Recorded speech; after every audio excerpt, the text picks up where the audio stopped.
भारत की अर्थव्यवस्था में तेजी से बढ़ोतरी, पहली बार $4 ट्रिलियन के पार पहुंची भारत की इकोनॉमी। इंडियन इकोनॉमी हो गई $4 ट्रिलियन इकोनॉमी। ये खबर बड़ी अच्छी है। देखते हैं कि इंडिया की जो है वो $4 ट्रिलियन तक पहुंच गई है, जो आज एक न्यूज आई है। और हमारे यहाँ जो है वो महंगाई 42% तक पहुंच गई है। और साथ ही हमारे यहाँ कहा जा रहा है कि इस प्रोग्राम के जो IMF के प्रोग्राम में है, इसके बाद एक और प्रोग्राम में जाने की फुल तैयारी है। जो इंडिया अमेरिका के ताल्लुकात किस लेवल पे चले गए हैं, उन्होंने कहा जी हम I2 U2 बना रहे हैं, उन्होंने कहा जी हम G20 में सपोर्ट किया, हम क्वाड में उनके साथ इंटरेस्ट कन्वर्ट कर रहे हैं, बहुत सारी एक डिटेल उन्होंने बताई। और हम कहाँ खड़े हुए हैं। अगर आपकी इंडिया के साथ दोस्ती होती, कोई अच्छे तल्लुकात होते, शायद इंडिया आपको कोई कर्जा दे देता है। अपनी अना को खत्म करोगे तो बेहतर करोगे ना। बड़ा भाई होता है, छोटा भाई छोटा होता है।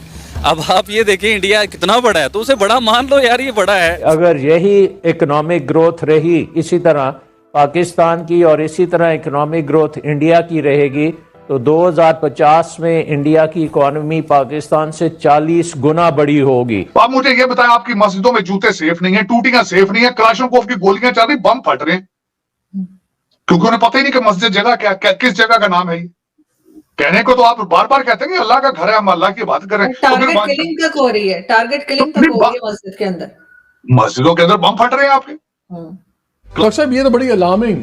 हमें तो वैसे भी इंडिया सेंट्रिक है, हमें तो वैसे इंडिया की बात हो तो दिल दहलता है, खासतौर पर जिस तरह पॉलिटिकल टेंशन भी सब कुछ है।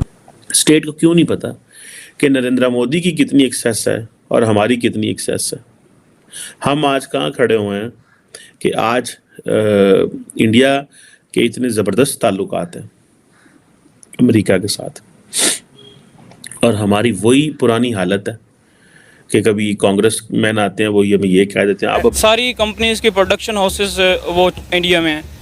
तो जब दुनिया को लगता है कि वो उनके पास इतनी बड़ी मंडी है, तो वो जाहिर बात है ये उनको छोड़ के इधर थोड़ी आएंगे। नमस्कार दोस्तों, स्वागत है आप लोग का हिंदुस्तान स्पेशल के एक और नए वीडियो में। दोस्तों भारत ने $4 ट्रिलियन की जो इकोनॉमी है उसको पार कर दिया। और दोस्तों ये इंडिया के लिए बहुत ही बड़ी जो है वो कहीं ना कहीं एक कामयाबी जो है वो मानी जा रही है। दोस्तों आपको पता होगा कि नरेंद्र मोदी जी का सपना था कि वो जो है वो $5 ट्रिलियन की इकोनॉमी जो है वो 2024 तक बना देंगे। लेकिन क्योंकि आपको पता होगा कि बीच में बहुत सारी चीज़ें ऐसी हुई जो कि इकोनॉमी के बहुत ज़्यादा खिलाफ चली गई, जिसमें कि कोरोना और उसके बाद 2 बड़े बड़े युद्ध। अभी तो एक युद्ध जो इजराइल और हमास के बीच में चल रहा है, और दूसरा जो रूस और यूक्रेन के बीच में हुआ है। दोस्तों इससे इंडियन इकोनॉमी के साथ साथ पूरी दुनिया की इकोनॉमी में काफ़ी ज़्यादा प्रभाव उसने डाला। और यही वजह रही कि इंडिया की इकोनॉमी जो है, जो नरेंद्र मोदी जी का सपना था कि $5 ट्रिलियन करने का, वो पूरा तो नहीं दिख रहा है, लेकिन इंडिया ने $4 ट्रिलियन जो है उसको छू लिया है। यानी कि आप समझ सकते हैं कि अभी जो जापान है उसको भी भारत कुछ दिनों में टच कर जाएगा। तो दोस्तों ये इंडियन इकोनॉमी के लिए बहुत ही बड़ी खबर है, और ये दिखाता है कि नरेंद्र मोदी जी का जो सपना है उसको उन्होंने सिर्फ और सिर्फ बोलने के लिए नहीं, लोगों को सुनाने के लिए नहीं, बल्कि खुद उन्होंने सपना जो है वो पूरा करने के लिए काफ़ी ज़्यादा मेहनत भी किया है। और इसी वजह से पाकिस्तानी मीडिया भी शॉक्ड है कि भारत जो है वो इतनी बड़ी अर्थव्यवस्था दिन पे दिन बनता जा रहा है, जो हमारे लिए भी खतरा है। तो चलिए वीडियो में चलते हैं, देखते हैं पाकिस्तानी मीडिया का इन सब चीज़ों पे क्या रिएक्शन। एक तरफ अगर इकोनॉमी की बात करें तो हम देखते हैं कि इंडिया की जो है वो $4 ट्रिलियन तक पहुंच गई है, जो आज एक न्यूज आई है। और हमारे यहाँ जो है वो महंगाई 42% तक पहुंच गई है। और साथ ही हमारे यहाँ कहा जा रहा है कि इस प्रोग्राम के जो IMF के प्रोग्राम में है, इसके बाद एक और प्रोग्राम में जाने की फुल तैयारी है। क्या करेंगे ये लोग? मुझे सख्त दुख हुआ है, आपकी फाइनेंस मिनिस्टर ने ये स्टेटमेंट दी है कि हमें मौका मिला तो एक और लोन लेंगे। और मैंने जब उनकी टैक्स रिटर्न देखी तो 2 अरब रुपए की टैक्स रिटर्न है आपकी फाइनेंस मिनिस्टर जून की। लेकिन आरजू ये आपके पाकिस्तान के अंदर रहने वाले जितने शहरी हैं, हर एक के हाथ के अंदर स्मार्टफोन है और हर एक को पता है यही अलमिया है। बेचारे कर कुछ नहीं सकते, वोट डालते किसी को है, जाते किसी को है, आगे बाहर निकलते चीखते हैं। तो फिर बस आप इस वक्त देखें आपका स्टैंडर्ड क्या है, मुझे आप जस्टिफाई खुद कर दें, आप किस तरह बचेंगे। 2 चीजें मैंने शायद आपके प्रोग्राम में पहले भी कहा, एक तो इस वक्त स्टैंडर्ड ये है, आपकी जो इस वक्त लॉन्ड्री मशीन चली है आपकी सारी, उसकी स्टैंडर्ड ये है, मैं 9 मई के वाकये को कंडेम करता हूं, पाक फौज जिंदाबाद। ये 2 फिक्रे आपने बोलने, कितने मुश्किल है ये फिक्रे 2 बोलना। लेकिन अगर आपने 2 अरब रुपए की करप्शन की है, 10 अरब रुपए की करप्शन की है, तो हलाल है। ये क्राइटेरिया। दूसरा क्राइटेरिया सुन लेकर, मैंने शायद आपको बताया था मरवत साहब जो है हमारे मुर्शद पाक के जो वकील हैं, वो जूठा पानी उनका लेकर आया आधी बोतल अंदर से, उन्होंने कहा मैंने खान साहब से की मर्जी से लेकर आया। तो बाहर निकल कर उन्होंने वकीलों के जलसे में, ये नहीं कि बाहर जनरल मैसेज, वकील जो कि पढ़ी लिखी आपकी बरादरी समझी जाती, उसमें उन्होंने तकरीर में फरमाया कि मेरा दिल करता है मैं आधी बोतल उसको दूं जो कमिटेड पीटीआई का वर्कर हो। पीछे से मेरे एक वकील भाई जो है एडवोकेट साहब, उन्होंने पीछे से नारा लगाया, नहीं भाईजान इसको किसी टैंकर में डाले, हम सब पीना चाहते हैं। तो सर वो तो मिक्स करके दे रहे, मैंने शायद आपको एक वीडियो भेजी थी, छोटी बच्ची है उसको मिक्स करके दे रहे, उसको दिया, लेकिन नहीं, पीछे से एक और जो वकील साहब जो लॉ ग्रेजुएट, उन्होंने कहा नहीं ये पाकिस्तान के दरियाओं में डालो। तो आप इससे आप किस तरह बचेंगे? आप जब आपको हर 10 साल बाद, जब वकीलों को टीके जिहाद के लग चुके हैं, किस तरह बचेंगे आप? को बचने की शक्ल आपकी है। फिर उसके बाद अगली देख लें, हमारे आर्मी चीफ साहब हैं, उन्होंने कल वो मौलवियों को बुला के जलसा जीएचक्यू के अंदर सेमिनार कर दिया। सर ये ज़ियाउल हक बनने तो नहीं जा रहे, वो भी उनका भी सुना है कि मौलवियों के साथ बड़े जलसे किया करते थे, मैंने ये सुना है। वो जलसों की बात छोड़ दें, उन्होंने तो अपने आप के दफ्तरों के अंदर जो था, एक तो उन्होंने कहा था पहना करें, वास्केट पहना करें, शलवार कमीज पहना करें, और उन्होंने कहा था हाजिरी लगाया करें नमाज के ऊपर, नमाज के ऊपर हाजिरी लगाया करें। नमाज पढ़ाते थे लोगों को जूते मार मार के।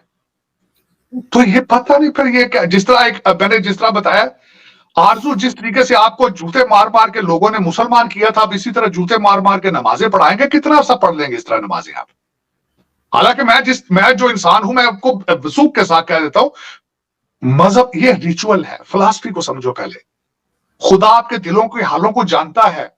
आप जब नमाज पढ़ते हैं और आपके दिमाग में कुछ और होता है, मंत्र पढ़ रहे होते हैं, खुदा को क्या पता है आप क्या मंत्र पढ़ रहे हैं, क्या कर रहे हैं आप? आप मुझे ये बताएं, आपकी मस्जिदों में जूते सेफ नहीं है, टूटियां सेफ नहीं है, कलाशनकोव की गोलियां चल रही, बम फट रहे हैं, क्योंकि उन्हें पता ही नहीं कि मस्जिद जगह क्या, किस जगह का नाम है ये। कहने को तो आप बार बार कहते हैं कि अल्लाह का घर है, हम अल्लाह की बात करें। टारगेट किलिंग तक हो रही है, टारगेट किलिंग तक हो रही है मस्जिद के अंदर, मस्जिदों के अंदर बम फट रहे हैं आपके। कलाशनकोव, आप ईद की नमाज पढ़ते हैं, देखें नजारा, ईद की नमाज है, ऊपर 15 सिपाही खड़े होते हैं कलाशनकोव लेकर कि यहां को मारना जाए कि मस्जिद। इतने ईमान कमजोर है आप लोगों के, ये मजहब है आपका। और आप कहते क्या है कि कहते एक दिन आएगा, ये मैंने सुना आपकी पाकिस्तान से, एक दिन आएगा सारी दुनिया मुसलमान बन जाएगी। और पहले खुद तो मुसलमान बन लो भाई, खुद तो पहले इस्लाम को पढ़ो। करेंगे क्या इतने मुसलमान जमा करके? दुनिया की खूबसूरती तो यही है कि उसमें हर रिलीजन हो। आरजू, पहले आप मुझे ये बताएं, दुनिया का सेकंड बिगेस्ट रिलीजन है कौन सा मुल्क है जो जलीलो ख्वार नहीं हो रहा? पहले तो ये तो मुझे बताएं। 57 मुल्क इकट्ठे हुए रियाज में, सऊदी अरेबिया में, 2 रेजोल्यूशन पास नहीं कर सके।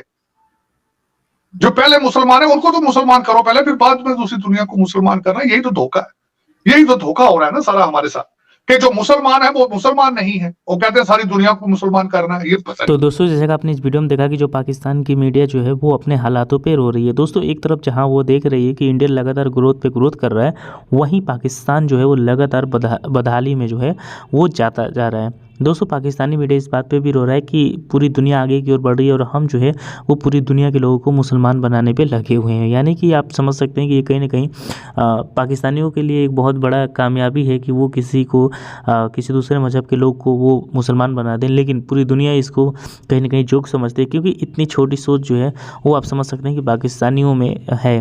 और दोस्तों, पाकिस्तानी जो है वो लगातार इंडिया की इकनॉमी के बारे में तो बात करते ही हैं, लेकिन आज कुछ पढ़े लिखे जो पाकिस्तानी हैं वो ये बात मानते हैं कि इंडिया के साथ उनका टक्कर जो है वो पाकिस्तान के लिए बेहतर नहीं है। क्योंकि अगर वो पाकिस्तान के साथ टक्कर लेंगे, इंडिया के साथ पाकिस्तान अगर टक्कर लेगा तो पाकिस्तान बुरी तरीके से बर्बाद होगा कि वो जो है वो 100 सालों में भी उतना आगे नहीं जा पाएगा, अपने पैरों तक पे खड़ा नहीं हो पाएगा। मतलब आप समझ सकते हैं कि पाकिस्तान की स्थिति क्या है।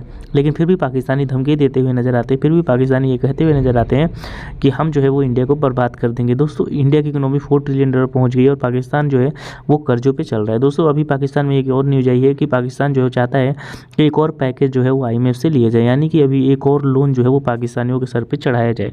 तो ये पाकिस्तान की तो स्थिति है। दोस्तों, आपकी क्या राय है कमेंट करके बताइएगा। और अगर आपको वीडियो पसंद है तो वीडियो को लाइक, हमारे चैनल हिंदुस्तानी स्पेशल को सब्सक्राइब कर लें, क्योंकि आपके लिए इंटरेस्टिंग वीडियो लाते रहते हैं। मिलेंगे इस वीडियो से, तब तक के लिए हिंदुस्तानी